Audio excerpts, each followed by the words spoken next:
शेतीसाठी ह्याच्याकडून जे कर्ज घेतलं होतंस त्याचं काय केलंस तू?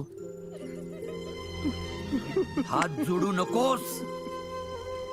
शेतकरी आहेस, येळ पडलीस तर इळा घे, खुरप घे, नाही तर कोयता. हात तोड समोरच्याचे, पण जोडू नकोस. काय केलंस त्या पैक्याचं? मामा लगीन होत थोरलीचं. वय आम्ही सगळा पैका हुंड्याला दिला. बघितलं महाराज, हे असं करतात. काय चूक आहे आमची? सुधारणार नाही तुम्ही.